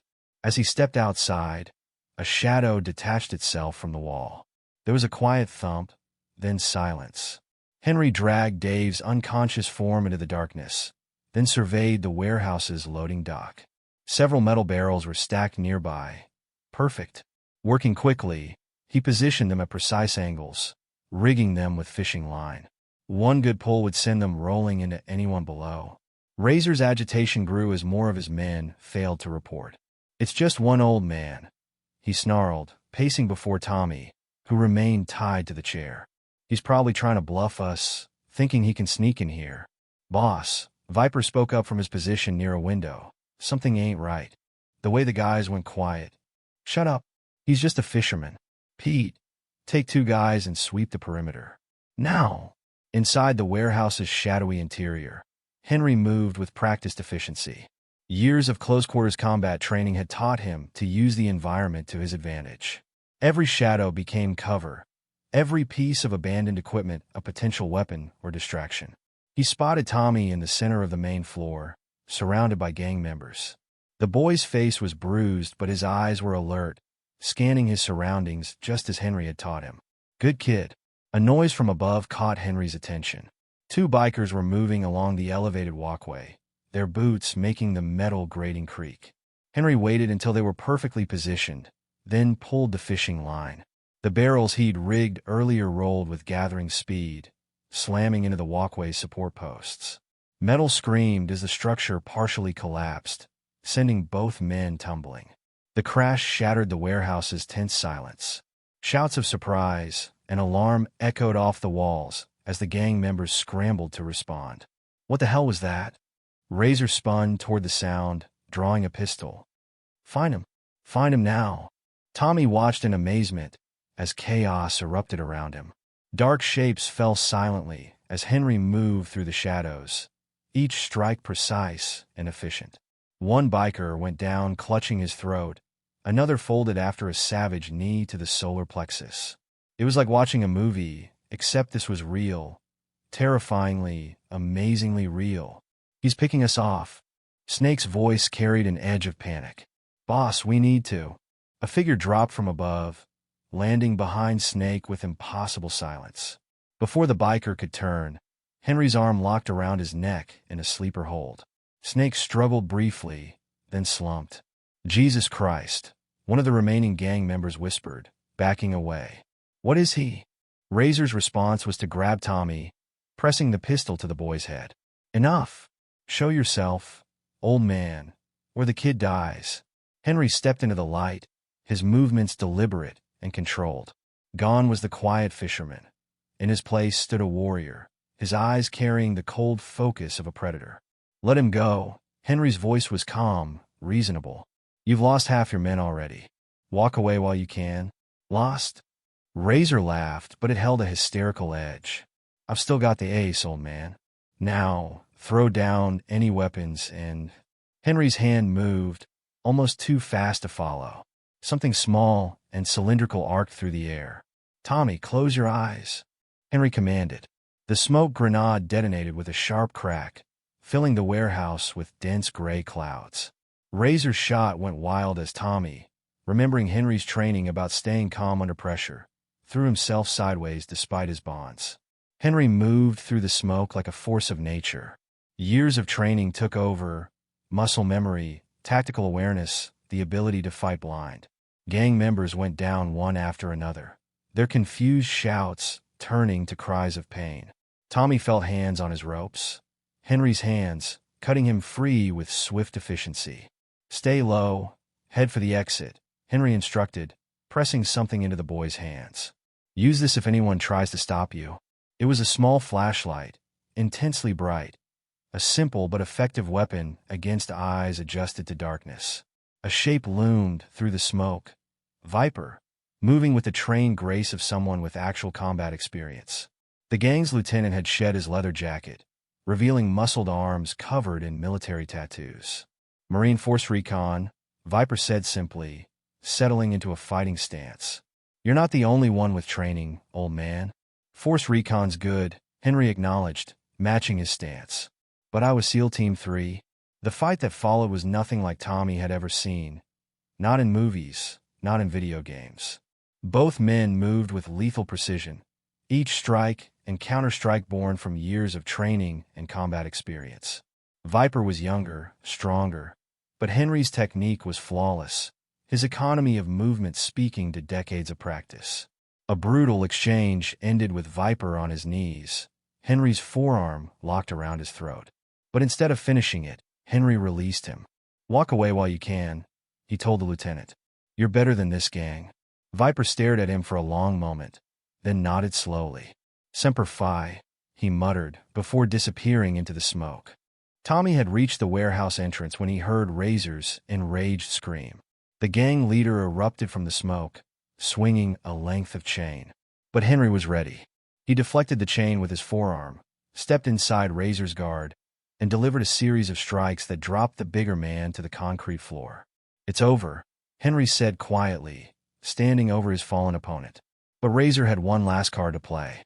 His hand emerged from his jacket with a snub-nosed revolver. Die, you son of a... The harpoon gun's discharge was deafening in the enclosed space. The projectile pinned Razor's sleeve to a wooden crate, causing him to drop the revolver with a howl of pain and rage. By the time the police arrived, called by concerned neighbors who'd heard the commotion, most of the gang members were secured with zip ties. But Razor was gone, having somehow slipped away in the chaos. Only a blood trail, and his abandoned revolver showed he'd been there at all. "This isn't over," his voice echoed from somewhere in the darkness. "You hear me, old man? This isn't over." Henry found Tommy waiting by the warehouse entrance, the boy's eyes wide with a mixture of fear and awe. That was... Tommy struggled to find words. "That was something you hopefully never have to see again," Henry said firmly. "Let's get you home to your mother." They walked through the quiet streets, Henry alert for any sign of pursuit. But the night remained still. The remaining gang members had either fled or been captured. "Mr. Donovan?" Tommy's voice was quiet. "Thank you for coming for me." Henry rested a hand on the boy's shoulder. "Always will, son. Always will." But as they approached the Matthews house, where Sarah waited anxiously on the porch, Henry's expression grew troubled. Razor was still out there, wounded and humiliated. And men like that, men driven by pride and rage, rarely let things go. The night's victory had been complete, but Henry knew the war was far from over. As he watched Tommy run to his mother's waiting arms, he began mentally preparing for what would come next. Because Razor would be back. And next time, he wouldn't be relying on amateur tactics and untrained thugs. Next time, he'd come with everything he had. And Henry would be ready. The sun had barely risen over Port Haven when the first motorcycles began arriving. They came in small groups at first, 3 or 4 bikes at a time, rolling into town from different directions. Each group carried hardened men with patches from different motorcycle clubs, all answering Razor's call for revenge. From his position on the dock, Henry watched through binoculars as the newcomers gathered at the roadkill bar. His trained eye counted the arrivals, noting weapons poorly concealed under leather jackets. By mid-morning, he'd counted over 40 bikes. "They're not even trying to hide anymore," Joe Miller said nervously, bringing Henry his usual morning coffee. The cafe owner had become one of his few allies in town. "Word is they're planning something big. Maybe you should leave, Henry. Just for a while." Henry took a sip of coffee, his eyes never leaving the gathering storm. "Can't do that, Joe. You don't run from bullies. It only makes them bolder." Inside the roadkill bar, Razor was holding court. His arm was bandaged where Henry's harpoon had pinned him, and his eyes burned with a dangerous mixture of pain and rage. "The old man humiliated us," he shouted to the assembled bikers. "Made us look weak. But today, we show him and this whole town what happens when you cross the Black Ravagers." A cheer went up from the crowd. These weren't just his regular crew anymore. These were hardcore outlaws from across the state, drawn by the promise of violence and the chance to restore a fellow gang's reputation. "We hit at sunset," Razor continued. "No survivors, no witnesses. We burn everything to the ground." Back at his property, Henry worked with mechanical precision to prepare his defenses. The skills that had kept him alive through countless missions now served a different purpose: protecting his home. The front approach was fortified with concealed barricades and channels designed to funnel attackers into kill zones. Fishing nets, weighted with heavy hooks, were rigged to drop on command. Every window was reinforced, every door secured with improvised bracings. Tommy watched in fascination as Henry transformed the peaceful fishing dock into a fortress. Despite Sarah's protests, the boy had insisted on helping. "Remember what I showed you about the escape route?" Henry instructed as they worked. "If things go wrong, you get to the hidden cave and you stay there. No playing hero, understood? But I want to help." Tommy protested. "I'm not afraid of them." Henry stopped what he was doing, fixing the boy with a serious look. "Being brave isn't about not being afraid, Tommy. It's about doing what needs to be done despite the fear. Right now, what I need is to know you're safe." Sarah arrived mid-afternoon, her face tight with worry. She stopped short at the sight of her son helping to string fishing wire between posts, wire that looked suspiciously like tripwires. "Tommy, go home," she said firmly. "Mom, please.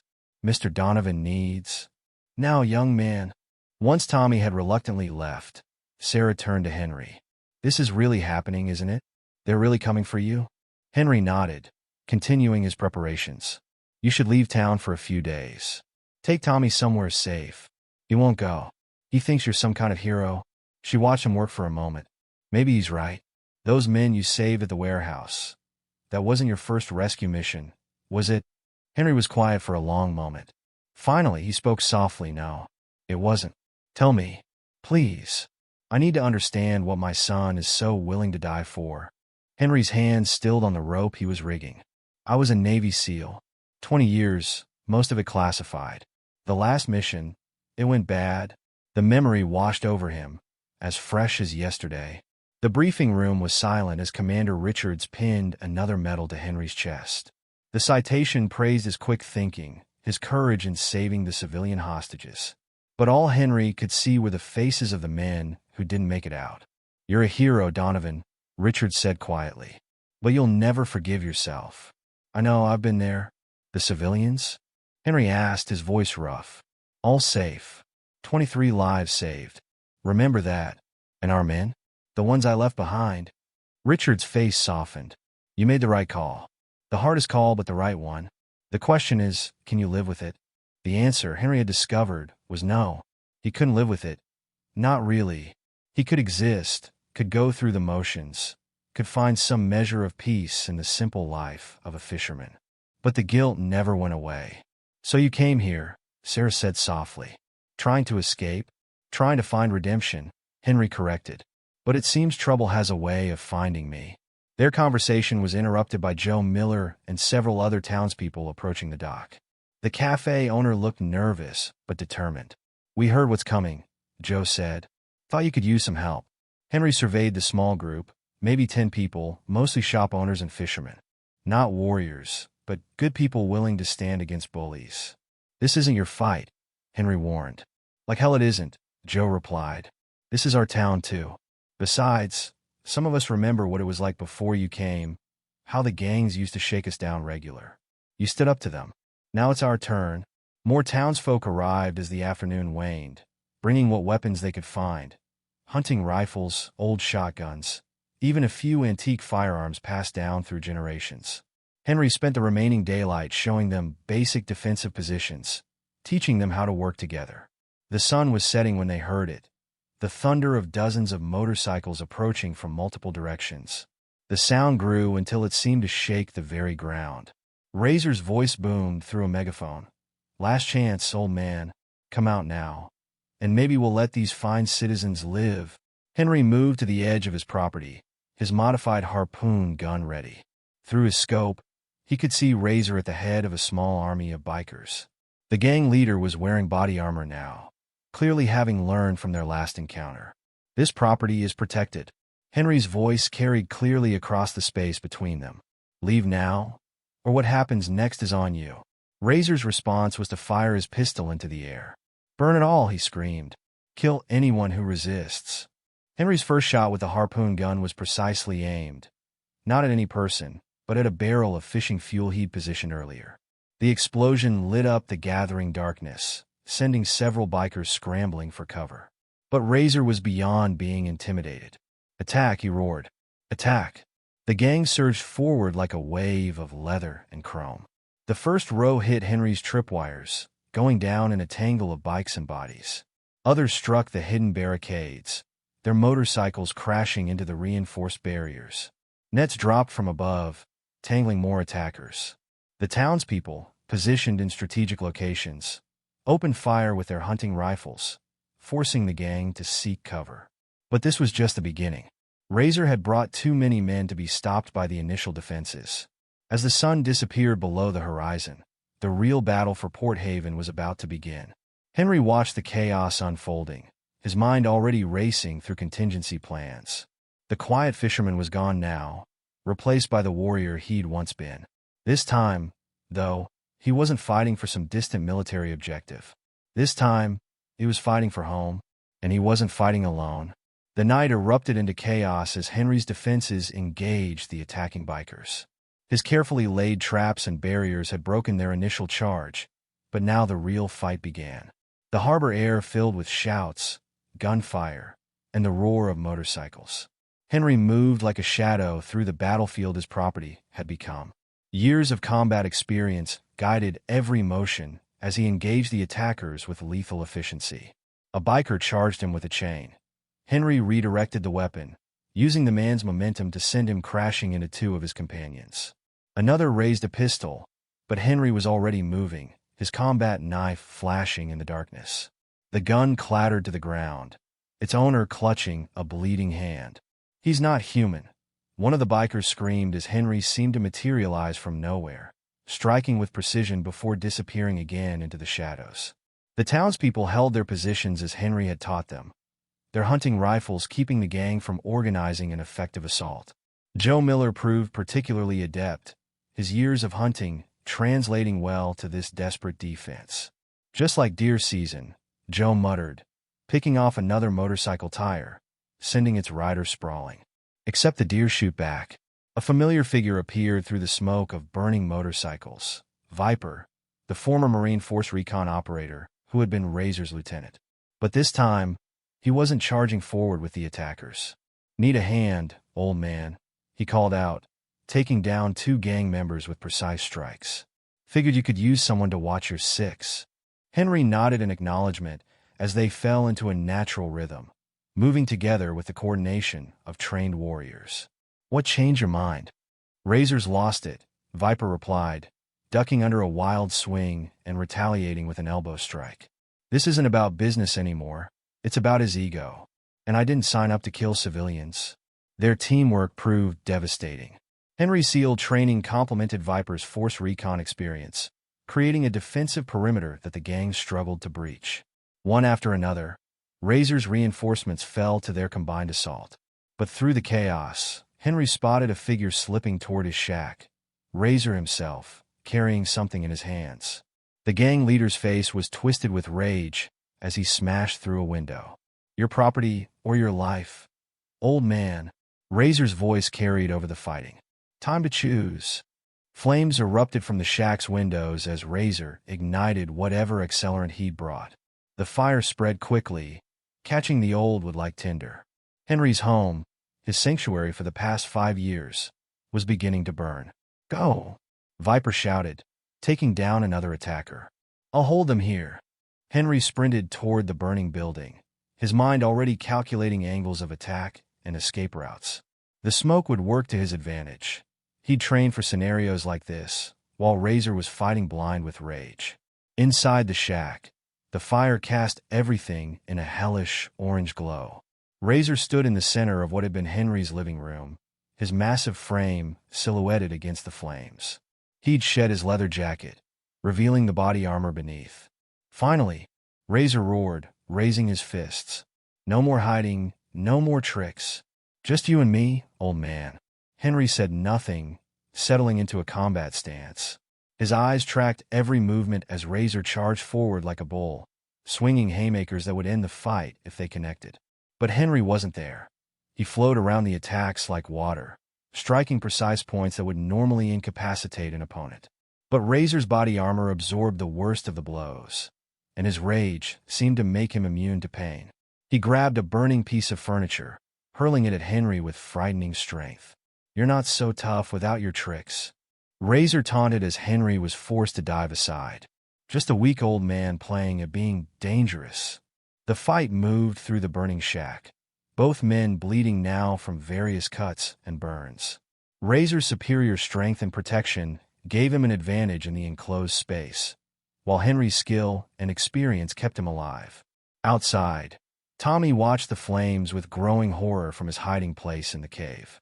Henry had made him promise to stay hidden, but the boy couldn't stand by while his friend's home burned. He remembered Henry's lessons about observation, about using the environment. His chance came when he spotted one of Razor's men sneaking around the back of the shack, preparing to ambush Henry through the rear door. Tommy grabbed a heavy fishing weight from the cave, remembering how Henry had taught him to throw with accuracy. The weight struck the biker's knee with surprising force, sending him stumbling forward with a cry of pain. It was enough of a distraction for Viper to spot him and take him down. Inside the shack, the fight reached its climax. Razor had Henry cornered, the flames cutting off his retreat. The gang leader's fist connected with Henry's ribs, driving the breath from his lungs. "Not so tough now, are you?" Razor laughed, pressing his advantage. "All that fancy training, and in the end, you're just a—" Henry's counter caught him mid-taunt. It was a move he'd learned in SEAL training, specifically designed to deal with larger, armored opponents. His fingers found pressure points that the body armor couldn't protect, while his legs swept Razor's feet from under him. The gang leader crashed to the burning floor with bone-jarring force. Henry followed up with a series of precise strikes to vulnerable points: throat, temples, joints. Razor's eyes widened as he found himself unable to move, his nervous system overloaded by the surgical assault. But the victory came with a cost. The fire had spread to the support beams, and the old structure was beginning to collapse. Henry had seconds to make a choice: finish Razor or save what he could from the flames. It wasn't really a choice at all. Grabbing Razor's immobile form, Henry dragged him toward the door. Burning debris rained down around them as they emerged into the night air. The gang members still standing stared in shock as Henry deposited their leader unceremoniously on the dock. And then, finally, the cavalry arrived. Police sirens split the night as multiple cars roared onto the scene, their lights painting the smoke-filled air in red and blue. Sarah had managed to convince the state police to respond, and they arrived in force, armed with riot gear and determination. The remaining gang members, seeing their leader defeated and the law arriving in force, broke ranks and fled into the darkness. Those too injured or unconscious to run were quickly rounded up by the authorities. Henry Donovan, a state police captain, approached, eyeing the scene with professional interest. "We got a call about a gang-related disturbance, but this—" He surveyed the battlefield the property had become, noting the efficiently disabled attackers. "This looks more like a military operation." "Just defending my home, officer," Henry replied quietly. The captain's eyes narrowed thoughtfully. "I've seen after-action scenes like this before. Back when I was stationed in Baghdad. SEAL team came through, left a similar impression." Henry said nothing, but something passed between the two men, a moment of understanding between warriors. "Well," the captain continued briskly, "looks like a clear case of self-defense to me. Multiple witnesses confirmed the gang attacked first." He nodded toward where Razor was being handcuffed. "That one's wanted in 3 states. You did us a favor." The townspeople emerged from their defensive positions, gathering around Henry. There were some injuries, cuts, bruises, one minor gunshot graze, but everyone had survived. Their faces showed a mixture of exhaustion and pride. "Henry!" Tommy's voice cut through the crowd as the boy ran forward, followed closely by his mother. "Your house!" The shack was a total loss, the flames having consumed most of the structure. But Henry found he wasn't as devastated as he'd expected. The peaceful Fisherman act had been just that, an act, a way of hiding from his past. Maybe it was time to stop hiding. "We'll help you rebuild," Joe Miller said firmly, and murmurs of agreement spread through the crowd. "Better than before. And this time," Sarah added, "no more pretending to be something you're not. You're part of this community, Henry, like it or not." Viper approached, his face showing newfound respect. "That offer of honest work still open? Could use a fresh start myself." Henry looked around at these people, not hardened warriors or trained operators, but ordinary citizens who had stood up when it mattered. Maybe this was what he'd been looking for all along. Not redemption through isolation, but through connection. "First thing tomorrow," he said finally, "we start rebuilding. Together." As the state police led Razor and his captured gang members away, Henry felt a weight lift from his shoulders. The quiet fisherman wasn't gone. He was still part of who Henry was. But now that part could exist alongside the warrior, the protector, the man who had finally found his place. The sun was rising over the harbor, painting the smoke-filled sky in shades of gold and purple. It was a new day in Port Haven, and for the first time in years, Henry Donovan was ready to face it as his whole self. A hero not because of his past or his skills, but because when his community needed him, he chose to stand and fight. And in doing so, he had finally found the peace that had eluded him for so long. The war was over. It was time to start living again. The morning after the battle dawned clear and bright over Port Haven. The smoke had cleared, revealing the extent of the previous night's chaos. Henry's property bore the scars of combat, scorched earth, damaged structures, and the scattered remnants of the gang's failed assault. But unlike what Razor had claimed during the fight, the shack wasn't completely destroyed. Though damaged, its core structure remained standing, as stubborn and resilient as its owner. People began gathering at the harbor as the sun climbed higher. They came in small groups at first, then larger ones bringing food, tools, and offers of help. The morning light revealed their own minor injuries: bandaged hands, bruised faces, torn clothes. Badges of honor from the night they stood together against tyranny. Tommy was the first to arrive, practically bouncing with excitement despite his mother's attempts to keep him calm. The boy couldn't contain himself as more townspeople arrived, eager to share what he'd witnessed. "You should have seen him," Tommy exclaimed to the growing crowd. "The way he moved, how he knew exactly where the bad guys would be." His eyes shone with admiration. Mr. Donovan isn't just a fisherman. He was a Navy SEAL, a real hero. The revelation spread through the crowd like wildfire. Suddenly, all the little things that had seemed odd about the quiet fisherman made sense. His precise movements, his alertness, the way he carried himself. "A SEAL," Mrs. Peterson whispered to her friend. "My Harold was right all along." "That explains how he took down all those bikers," Joe Miller added, his voice filled with newfound respect. "No wonder he was so calm when they first showed up." Henry stood slightly apart from the crowd, uncomfortable with the attention, but touched by their presence. The mysterious loner act that had served as a shield for so long had been stripped away, leaving him exposed but also, surprisingly, relieved. A motorcycle's rumble cut through the morning chatter. People tensed instinctively, but it was just Viper, arriving alone. The former gang lieutenant had exchanged his leather colors for simple civilian clothes. He approached Henry with a mixture of respect and uncertainty. "Came to say goodbye," Viper said, extending his hand. "And thank you for showing mercy when you didn't have to." Henry shook the offered hand. "What will you do now?"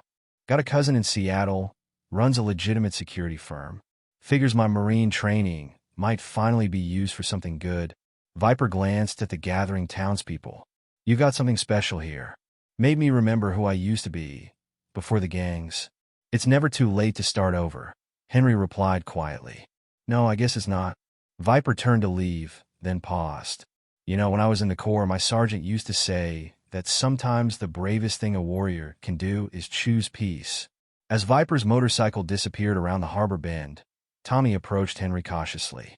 "Mr. Donovan, are you okay?" Henry looked down at the boy, seeing in him the same earnest desire to understand that he himself had once possessed. "You know, Tommy, sometimes you fight not for yourself but for what's right. Last night, this town showed me that I'm not alone in that fight anymore." Sarah joined them, carrying a toolbox. "Well, if we're not alone, we might as well start rebuilding. This place isn't going to fix itself." The offer of help struck Henry deeply.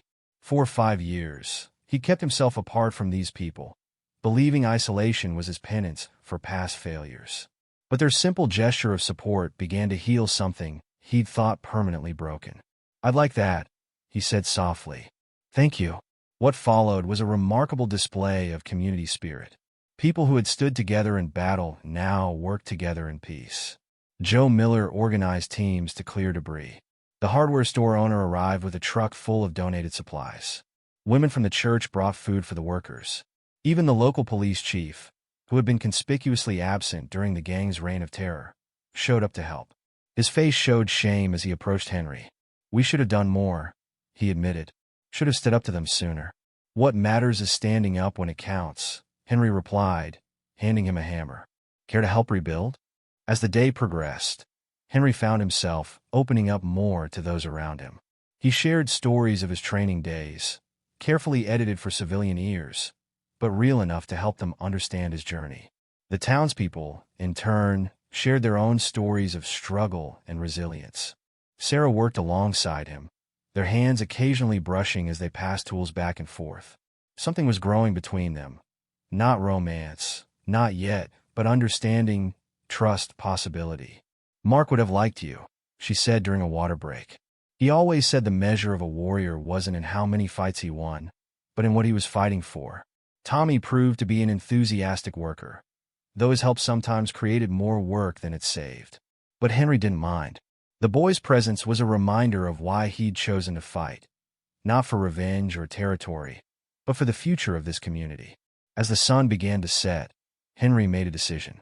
He retrieved the wooden chest from where he'd secured it before the battle. Inside, his navy medals gleamed in the fading light. "There's somewhere I need to go," he told Sarah and Tommy. "Something I've been putting off for too long."